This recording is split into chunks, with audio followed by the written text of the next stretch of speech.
اگر کوئی گناہ کر بیٹھتا ہے اس کو ایک خوبصورت راستہ دیا گیا کہ اس نے جو بھی کیا ہے ہو گیا اس سے، اب اپنے دستے دعا کو اٹھائے اور اپنے مالک کے حضور حاضر ہو جائے، عرض کرے مالک نادانی اور جہالت کی وجہ سے مجھ سے یہ گناہ سرزد ہو گیا، میں تیری بارگاہ میں حاضر ہوں۔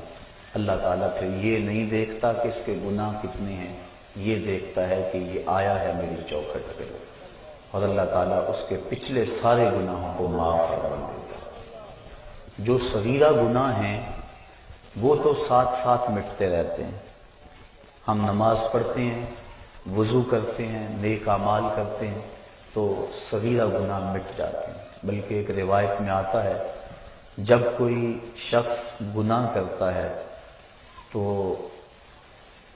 فرشتہ اس گناہ کو لکھتا ہے، حتیٰ کہ 5 گناہ وہ کر لیتا ہے تو فرشتہ 5 گناہ لکھ لیتا ہے، پھر وہ نیکی کرتا ہے تو جو نیکی والا فرشتہ ہے وہ گناہ لکھنے والے فرشتے کو کہتا ہے آؤ سودا کرنے۔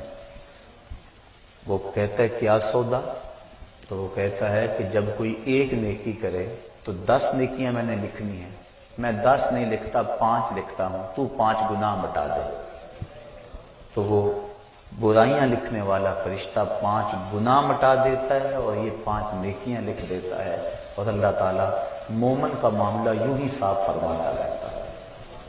کتنی کرم نوازی ہے اپنے بندے پہ اس کی، اگر اس کے در پہ آئے اپنی جھولی پھیلائے، اس کے گناہ جتنے مرضی زیادہ ہوں، جس طرح کہ ایک شخص حضور کی خدمت میں حاضر ہوا تو اس نے کہا میں بہت بڑا گناہ گار ہوں، تو حضور فرمایا تیرے گناہ سمندر کی جھاگ سے بھی زیادہ ہے؟ تو اس نے کہا ہاں زیادہ ہیں۔ کہا زمین و آسمان سے بھی زیادہ ہے؟ کہا ہاں زیادہ ہیں۔ پھر حضور نے فرمایا کیا تیرے گناہ اللہ کی رحمت سے بھی زیادہ ہیں؟ اس نے کہا نہیں۔ تو اس کو مجدہ رحمت دیا گیا۔ تو اس کی حضور اگر کوئی جھولی پھیلاتا ہوا آ جائے تو اس جھولی کو خالی نہیں رکھا جاتا، مالک کے در پہ آنے والا اس کی رحمتوں کا حقدار ٹھہرتا ہے۔ ارشاد فرمایا یا ایھا الذین آمنوا توبوا الی اللہ توبۃ نصوحا، اے ایمان والو اللہ کے حضور توبہ کرو۔ کون سی توبہ؟ توبہ نصوحا۔ اب توبہ نصوحا کیا ہے؟ مفسرین کے اس پر 22-23 اقوال موجود ہیں، لیکن حضرت معاذ بن جبل رضی اللہ تعالی عنہ حضور رسالت مآب صلی اللہ علیہ وآلہ وسلم سے روایت کرتے ہیں کہ آقا کریم کی خدمت میں ایک شخص حاضر ہوا، اس نے عرض کی مت توبۃ النصوح، حضور توبۃ النصوح کیا ہے؟ تو آقا کریم علیہ السلام نے ارشاد فرمایا ان یندم العبد علی الذنب الذی اصاب فیعتذر الی اللہ تعالی ثم لا یعود الیہ کما لا یعود اللبن الی الدرع۔ فرمایا کہ توبہ نصوح یہ ہے کہ انسان جب گناہ کر بیٹھے تو اللہ کے حضور اس کی معذرت پیش کرے، اور دوبارہ گناہ کی طرف اس کے لیے پلٹنا اتنا ہی مشکل ہو جس طرح کے تھنوں سے نکلا ہوا دودھ واپس کرنا مشکل ہوتا ہے۔ تو اگر کسی شخص کی یہ کیفیت ہو جائے تو وہ توبۃ النصوح کے مقام پہ فائز المرام ہے۔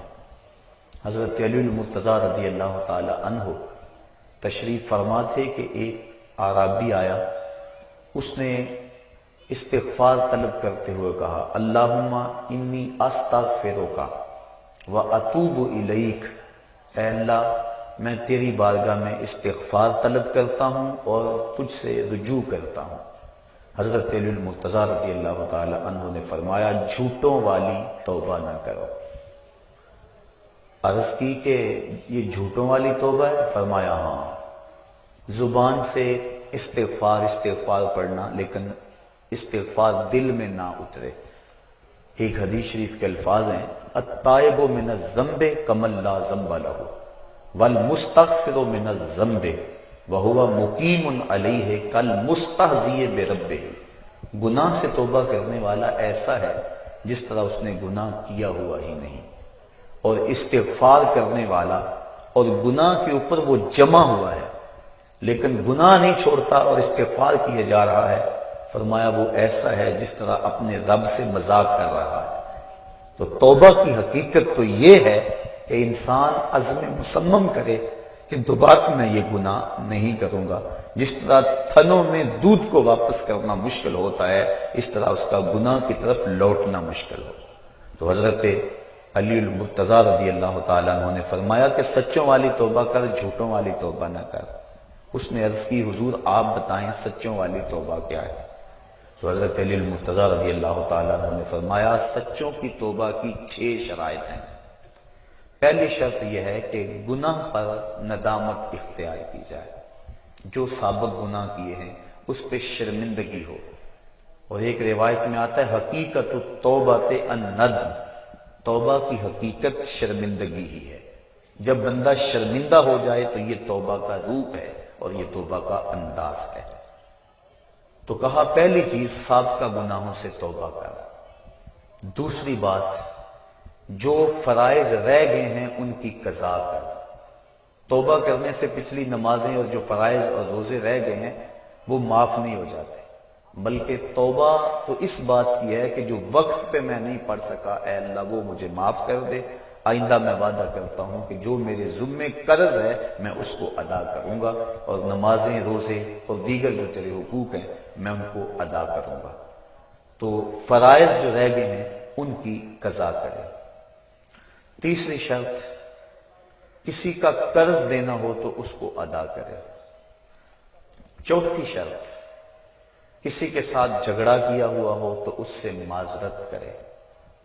پانچویں شرط جس طرح توبہ سے قبل گناہ کر کر کے اپنے نفس کو موٹا کیا اور قوی اور طاقتور بنایا، اب توبہ کا حق یہ ہے کہ تو اللہ کی اطاعت و فرما برداری کر کے نفس کو ایسے ہی کمزور کر اسے رگڑا دے۔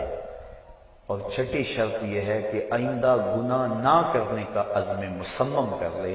کہا اگر یہ 6 شرطیں تیری توبہ کے اندر موجود ہیں تو وہ تو سچا توبہ کرنے والا ہے، ورنہ تو زبان سے استغفار پڑھنے والا ہے، تیری توبہ سچی نہیں ہے۔ تو توبہ سچی یہی ہے کہ انسان خلوص کے ساتھ ان شرائط کے ساتھ اللہ کے حضور رجوع لائے، اور جب بندہ اللہ کے حضور رجوع لے آتا ہے تو پھر اس کے گناہ جتنے مرضی ہوں اللہ تعالیٰ معاف فرما دیتا ہے۔ آپ نے بنی اسرائیل کے اس شخص کا قصہ سنا ہوگا، کتب صحاح میں موجود ہے، بخاری و مسلم میں موجود ہے، کہ جس نے 99 قتل کیے تھے، اور پھر اس کے دل میں احساس جاگا کہ میں بڑا ظلم کر بیٹھا ہوں۔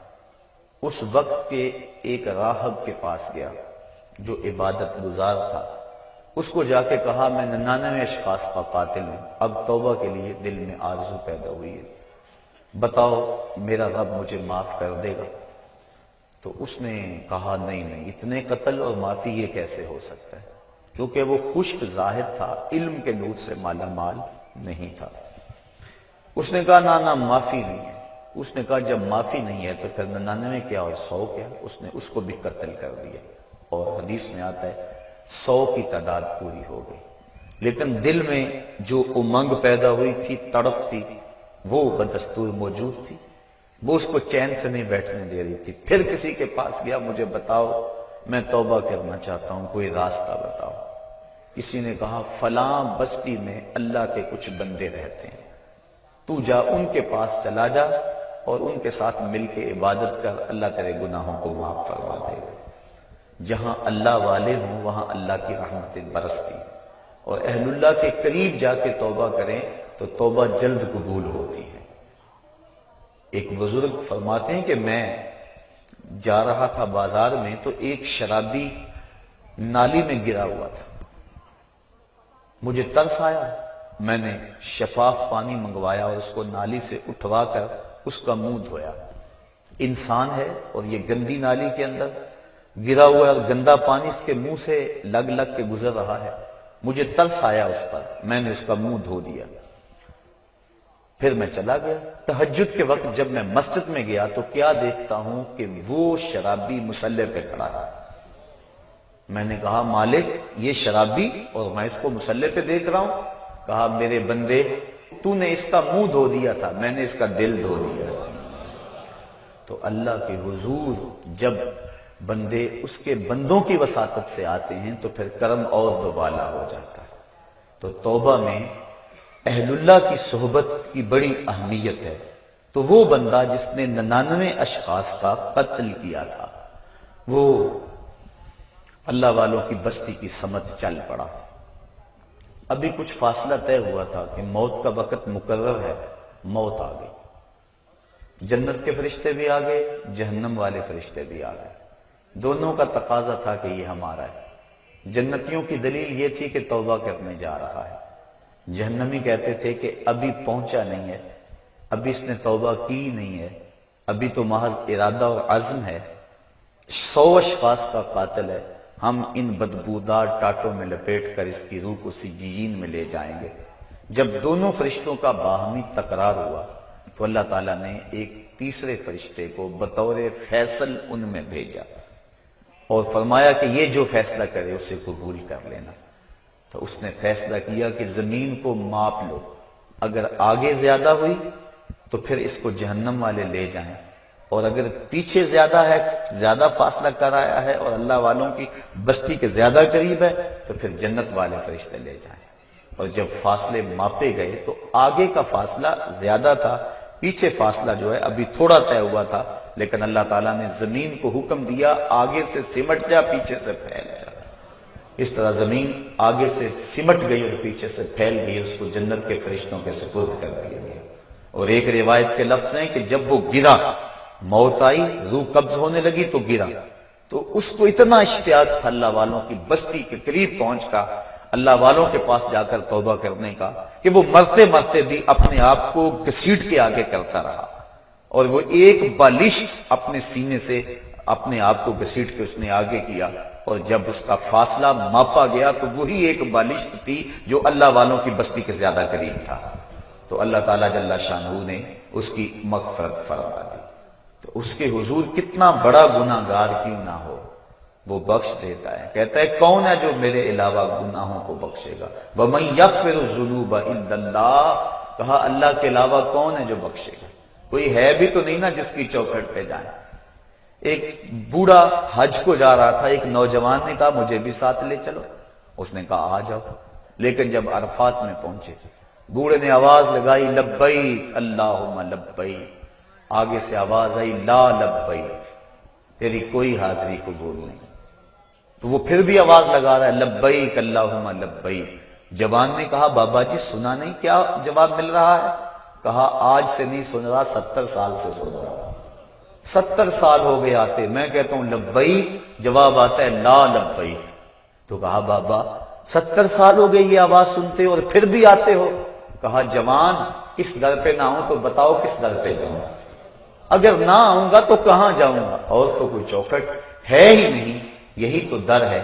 تو جب اس بوڑھے نے یہ بات کہی اللہ کی رحمت کو جوش آیا، کہا تیری پچھلی 70 حاضریاں بھی قبول اور آج کی حاضری بھی قبول۔ تو جو بندہ اس کے حضور حاضر ہوتا ہے اللہ رحمتوں سے اس کو ڈھانپ لیتا ہے۔ کہا کون ہے جو اس کے علاوہ گناہوں کو بخشے گا؟ جب بندہ اللہ کے حضور اپنی معذرت لے کر آتا ہے، حدیث شریف میں آتا ہے اللہ تعالیٰ ارشاد فرماتا ہے میرے بندے کو یقین ہے کہ میرے علاوہ اس کی کوئی اور مغفرت کرنے والا نہیں۔ اللہ اکبر، آؤ تو صحیح، ہم تو مائل بکرم ہیں کوئی سائل ہی نہیں، راہ دکھلائیں کسے کوئی راہ روے منزل ہی نہیں، کوئی آئے تو صحیح، کوئی ہاتھ پھیلائے تو صحیح، اس کے حضور آواز لگائے تو صحیح، وہ تو چاہتا ہے۔ حدیث شریف میں آتا ہے فرمایا کہ بندہ سفر پہ جا رہا ہے اور بے آب و گیا صحرا میں، اس کے اونٹ پر ہی اس کا توشہ ہے اور اس کا پانی اونٹ پر ہی ہے، راستے میں ایک شجر سایہ دار ملا اور وہ بندہ اونٹ کو وہاں کھڑا کر کے باندھ کے خود سستانے کے لیے دوپہر کاٹنے کے لیے لیٹ گیا۔ اچانک اس کی آنکھ کھلی تو کیا دیکھتا ہے اونٹ موجود نہیں ہے۔ صحراؤں میں اگر اونٹ گم گیا اور تو کہیں پانی ملے گا نہیں تو سیدھی سادھی موت ہے. وہ دائیں بائیں ڈھونڈتا ہے، تلاش کرتا ہے، لیکن اونٹ نظر نہیں آتا. وہ دوبارہ اس کے تنے سے ٹیک لگا کے بیٹھ جاتا ہے موت کے انتظار میں کہ اسی اثنا میں اس کی آنکھ لگ جاتی ہے. پھر آنکھ کھلتی ہے تو کیا دیکھتا ہے کہ اونٹ ماں ساز و سامان کے سامنے کھڑا ہے. پھر بتائیے وہ بندہ کتنا خوش ہوتا ہے، اور خوشی میں کہتا ہے اللہم انتا عبدی وانا ربک، اے اللہ میں تیرا رب اور تو میرا بندہ. کہنا تو اس کو یہ چاہیے تھا کہ اے اللہ میں تیرا بندہ اور تو میرا رب، لیکن اس کو خوشی اتنی ہوئی. وہ کیا کسی نے کہا تھا کہ کسی کے آنے سے ایسے ہوش اڑے ساقی کے، شراب سیخ پہ ڈالی اور بوتل میں کباب، الٹ گیا نا، خوشی اتنی ہو گئی. ہم اتنے خوش ہوئے کہ پریشان نظر آئے تو ایسی حالت بھی ہو جاتی ہے بعض اوقات. تو اس نے اس قدر خوشی اور مسرت کے عالم کے اندر کہا اللہم انت عبدی، اے اللہ تو میرا بندہ، وانا ربک، اور میں تیرا رب. یہ اس کی خوشی کا انداز ہے، شدت فرحت ہے جس کو حضور نے بیان فرمایا. فرمایا صحابہ بتاؤ اس کو کتنی خوشی ہوئی؟ عرض کی حضور بڑی خوشی ہوئی. فرمایا جب کوئی بندہ توبہ کے لیے اللہ کے در پہ لوٹ آتا ہے اللہ اس سے بھی زیادہ خوش ہوتا ہے.